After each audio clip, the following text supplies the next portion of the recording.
मेरे साथ एक तो ये कि जो भी कारोबार कर रहा है छोटी मार्केट में बड़ी मार्केट में वो पैसे कमा रहा है इसीलिए कर रहा है और वो कह रहे हैं कि एक तो टीयर्स में की बात शबर जी साहब कह रहे हैं मगर वो फिक्स टैक्स की बात कर रहे हैं कि कम से कम एक फिक्स टैक्स तो हो बड़ी छोटी दुकान फिर बाद में डिफरेंशिएट कर लें कौन बड़े बड़े कारोबार हैं जो बहुत ज़्यादा कमा रहे हैं बड़े डिज़ाइनर हैं बड़े ज्वेलर्स।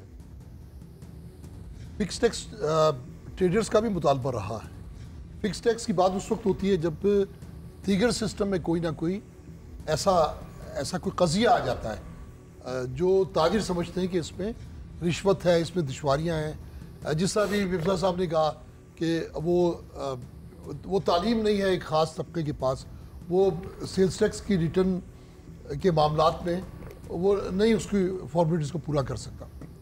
लेकिन बात यह कि हम सब ये चीज़ें बड़ी अच्छी बातें की सॉल्यूशंस के एतबार से मिफ्ता साहब ने भी और शबर साहब ने भी, लेकिन जब ये लकीर के उस पार होते हैं तो ये चीज़ें इन लोगों ने तो ठीक करनी है, उस वक्त क्यों नहीं की? इन्होंने कोशिश नहीं कर सके, प्रोटेस्ट तो किया।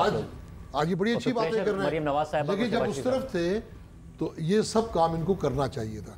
अब हम ये बातें किसको सुना रहे हैं, कौन ठीक करेगा? जब शबर साहब कर रहे थे तो गवर्नर हाउस में एक बड़ा वाकया भी हुआ था कराची के गवर्नर हाउस में। मैंने रियल खत्म कर दी।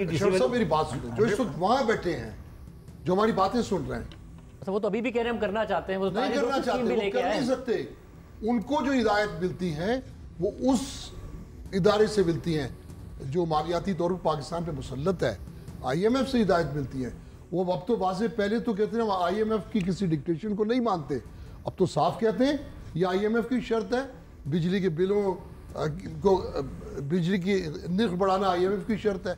तो हमारी भी तो मजबूरियां देखें। हमें जो कर्ज देगा, अगर किसी बैंक से भी आप किसी बिजनेस के लिए कर्ज लेने जाए वो भी तो आपकी वायबिलिटी और फिजिबिलिटी देखता है। ये सारी बातें मैं समझता हूँ ये दो जो दिमाग यहाँ बैठे हैं ना, ये मैशत के बहुत बड़े मसाइल को हल कर सकते हैं, लेकिन हम एक ऐसे सर्कल में फंस गए हैं। देखिए इसके अलावा बजट है क्या? तो आप फिक्स टैक्स पर एग्री कर, देखिए नहीं मेरी पूरी बात नहीं कर रहे, पूरी बात सुनो। फिक्स टैक्स हम बिल्कुल एग्री करते हैं, और एक जो दूसरा बैठ के बात ने कहा कि डिजिटल पेमेंट की तरफ ज्यादा से ज्यादा जाएं ताकि डॉक्यूमेंट हो। देखिए आखिर पाकिस्तान का मुस्तकबिल टैक्सेशन का वो डॉक्यूमेंटेशन की तरफ है। आखिर यहाँ पर भी वैल्यू एडिड टैक्स की तर्ज पे यहाँ पर भी कारोबार होना है, लेकिन उसके लिए जो माहौल बनना है, जो हालात में उस्तवार होना है, वो नहीं, ऐसे नहीं है। क्या हम बरतानिया जैसी मैशियत में हैं? क्या वहाँ जैसी ग्रोथ है, हमारी GDP है वहाँ जैसी? नहीं है। तो लिहाजा यहाँ 18% सेल्स टैक्स हर शख्स से लेना पॉसिबल नहीं है। देखिए आमने सामने दो बेकरीज हैं, एक 18% टैक्स लेता है अपनी अशिया पे, दूसरा नहीं लेता। लोग वो उस तरफ जाते हैं जहाँ टैक्स नहीं है। तो ये तखसीस भी तो मौजूद है।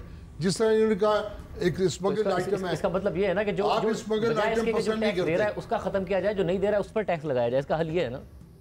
देखिए लोगों की क़ुव्वत खरीद को भी तो देखना है, लोगों की इस्तात को भी तो देखना है। हर आदमी 18% टैक्स में अशिया नहीं खरीद सकता। वैसे मगर जो इस वक्त आया वो रेवेन्यू के पॉइंट ऑफ व्यू से मशवरा नहीं आया, वो यह है कि सबको डॉक्यूमेंट करना है, जिसमें फिर आगे जाके ये कहा गया कि जी फिर पासपोर्ट तक कैंसिल करने की बात आए, प्रॉपर्टी ना खरीद सकें, गाड़ियाँ ना खरीद सकें, यहाँ तक वो बात ठीक है। मैं इनकी बात के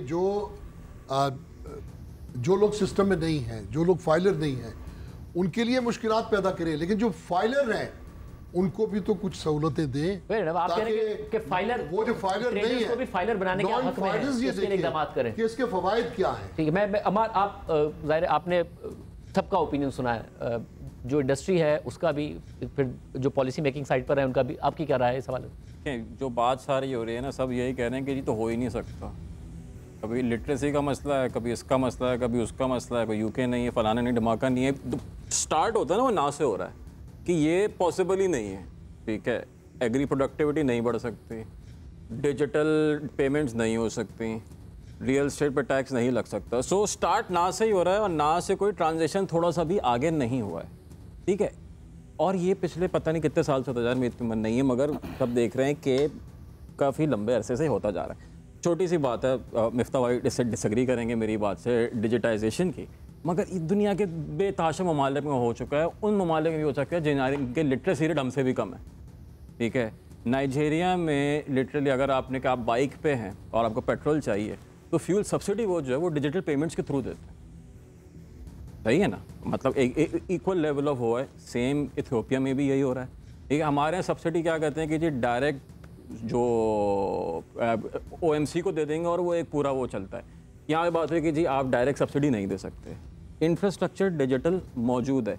बात ये है कि जी रिटेलर जो है वो एक्सेप्ट नहीं कर सकता। क्यों नहीं कर सकता? कुछ करते भी हैं, बेताशा रिटेलर एक्सेप्ट करते भी हैं, उसी लेवल के बहुत सारे नहीं करते। अतीक साहब ने बोला कि जी एक बेकरी ले रही है, एक बेकरी नहीं ले रही। जो नहीं ले रही उसको जाकर कोई बात तो करेगा ही, आप क्यों नहीं ले रहे, टैक्स क्यों नहीं फाइल कर रहे? सामने वाली बेकरी अगर दे रही है तो आप ये कह रहे हो बेसिकली आप एक इंसेंटिव स्ट्रक्चर हमने ये क्रिएट करा है कि जो लीगली बिजनेस कर रहा है कि वो ना करे वो बेहतर है। इसीलिए आपको बहुत सारे यहाँ पे फॉर्मल डिपार्टमेंट या जिसे कहते हैं ना रिटेल स्टोर्स की चेंज नज़र नहीं आएंगे, क्योंकि वो इनफॉर्मल से कम्पीट कर ही नहीं पाते और स्केल पे वो काम कर ही नहीं सकते। आप तो क्यों नहीं कर सकते? हम बेसिकली ये कह रहे हैं कि एज लॉन्ग एज आप इलीगल काम करते हो, टैक्स नहीं दो, दिस इज़ फाइन। जैसे ही आप टैक्स में दोगे सडनली आप इतने अनकम्पेरेटिव हो जाओगे, एक्सपेंसिव हो जाओगे कि आपसे कोई लेगा ही नहीं चीज़। और एग्जैक्टली वही चीज़ हो रही है यहाँ पे।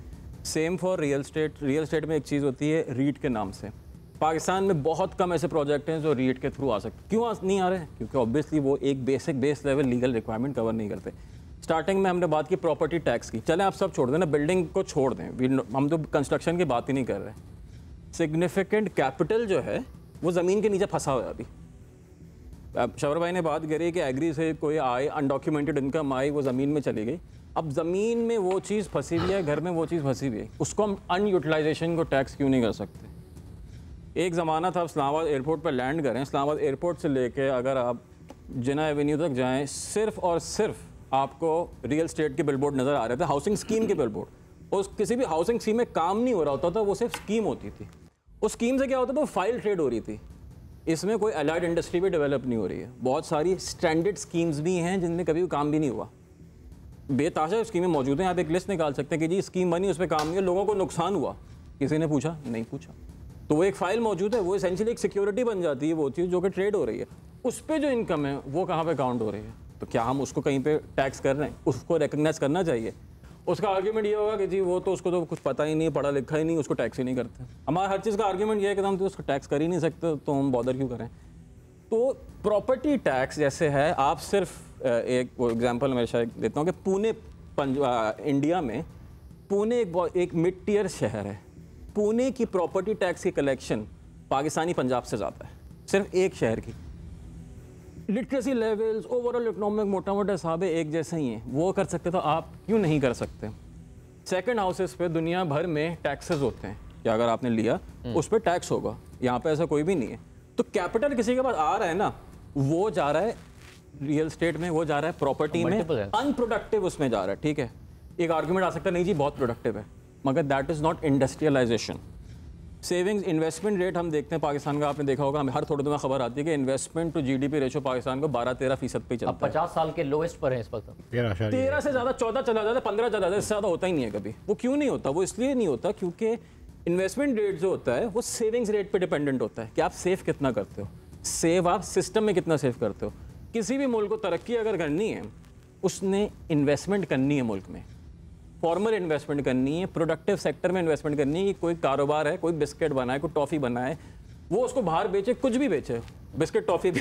आपने मना किया, वरना मैं सोच रहा था नाम नहीं ले रहा। अमार ने बिस्किट और टॉफ़ी बोलते हुए आपकी तरफ देखा भी नहीं, नाम नहीं लिया मैंने। मैं सिर्फ ये जो बात कर रहे थे शाहजेब भाई कि कोकोमो कम कर दिए, तो ये आप अब मार्केटिंग कर रहे हैं अपनी उसकी। मैंने कहा था आप पे शिकायत हो रही है कि आपने कम कर दिए क्वांटिटी, अब आप मार्केटिंग करना शुरू हो गए। इश्तिहार चलाइएगा, ऐसे मार्केटिंग ना करें। मैं एक छोटी सी मिसाल दूं आपको। लेट्स से कि आपके पास 10 मिलियन रुपए आ गए, कोई बहुत बड़ा अमाउंट नहीं है, 10 मिलियन रुपए आ गए आपके पास। दो ऑप्शन है, 10 मिलियन से आप एक ज़मीन ले सकते हैं और उसको आप रख के भूल जाएं, कुछ भी नहीं करें, उस पर कंस्ट्रक्शन नहीं, कुछ भी नहीं हो रहा है, एक ज़मीन का टुकड़ा है, बेतहाशा खाली ज़मीन जो है पूरे मुल्क में, कराची में भी, इस्लामाबाद में भी, लाहौर में भी स्कीमें चल रही हैं। कभी कभार तो आपको टाइटल भी नहीं मिलता, उसका अल्लाह वसाए पे होती है।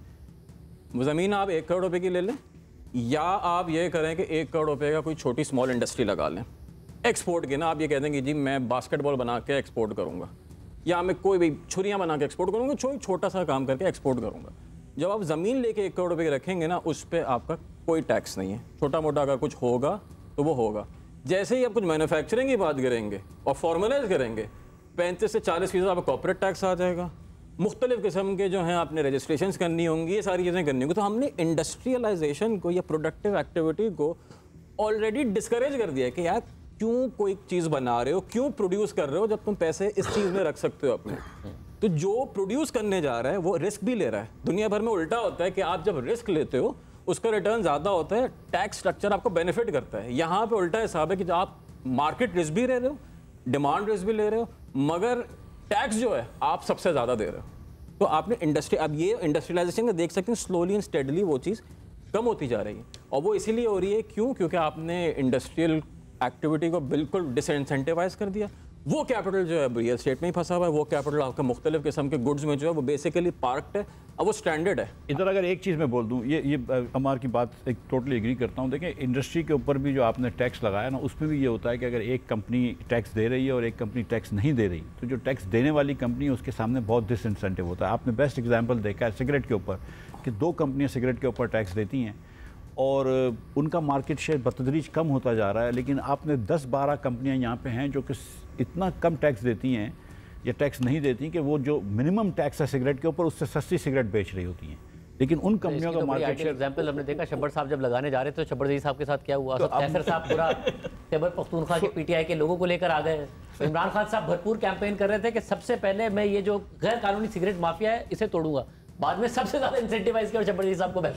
हमने अब इसलिए मैं कहता हूँ कि देखें, ये जो बात की है, जैसे इस्लामाबाद के अंदर 2 बेकरियाँ एक्चुअली में F7 में मेरे घर के सामने तहजीब बेकरी है जो कि टैक्स में रजिस्टर्ड है, साथ वाली बेकरी नहीं है।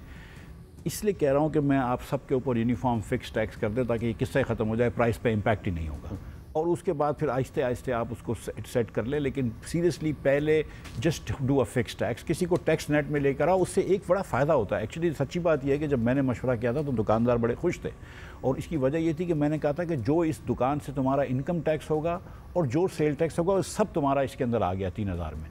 तो आपको कागजात से बचना पड़ेगा, आपके इनकम टैक्स में वो पैसे भी हलाल हो जाते हैं, तो आप इज़्ज़त से रह सकते हैं किसी खौफ के बगैर। और अगर आप टैक्स रेट पाकिस्तान में वैसे ही कम कर दें तो I think you will see more people. जो IMF को भी अब मैं समझाता था और नहीं समझते वो लोग कि देखो बिजनेस इंडिविजुअल जो है ना, वो उनके पास थोड़ा सा रूम होता है कि वो अपना इनकम कम दिखा सकें। जो नौकरी पेशा लोग हैं उनके पास ये रूम नहीं होता है, उनकी बेचारे के कटौती हो जाती है।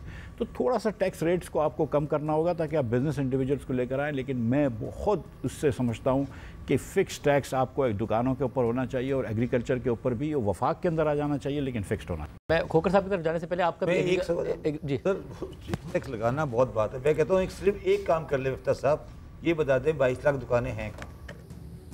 मुझे बता दें, नहीं आप मुझे बता दें एड्रेस बता दो। एक सेकंड, नहीं मुझे ये बता दें, आज कोई गवर्नमेंट डिपार्टमेंट बता दे कि लियाकताबाद में कितनी दुकानें हैं, ये बैठे इनसे पूछ ले।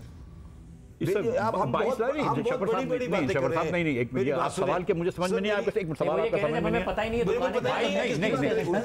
उनके पास दुकानों का मीटर है ना, बिजली की कंपनी कमर्शियल मैं आपसे पूछ रहा हूँ, ये बैठे ना ताजिर इत्तेहाद वाले, देखिए इसमें सुन लो ना मेरी बात सुनो ना, मैं कुछ पूछ रहा हूँ। ये ताजिर इत्तेहाद वाले बैठे हैं, ये मुझे बता दें इस वक्त लियाकताबाद में कितनी दुकानें हैं?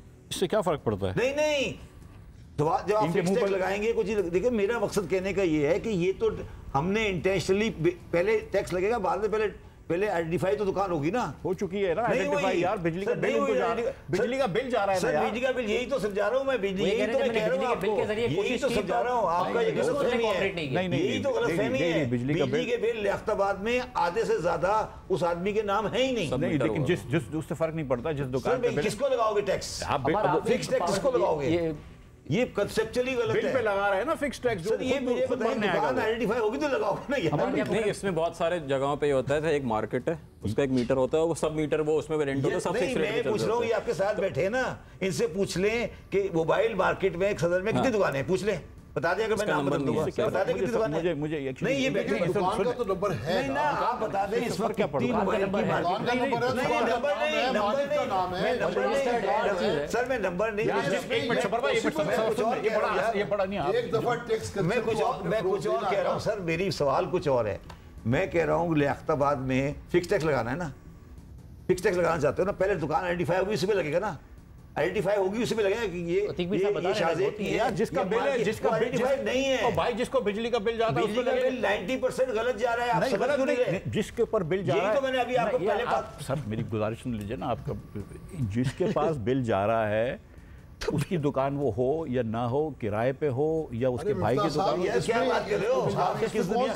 यार मैं वही तो कह रहा हूँ, मालिक की तो शराख्त है ना, मालिक की शराख्त नहीं है, शाहजेब का कारोबार नहीं है, है तो ना, शराख्त यही है ना। सर मैंने आपको भी बिल की जो बात की थी, वही तो मैं समझा रहा हूँ कि बिजली के 30 लाख कंज्यूमर में से 28 लाख के नाम कारोबार नहीं है। अगर साबित कर दे मुझे कि है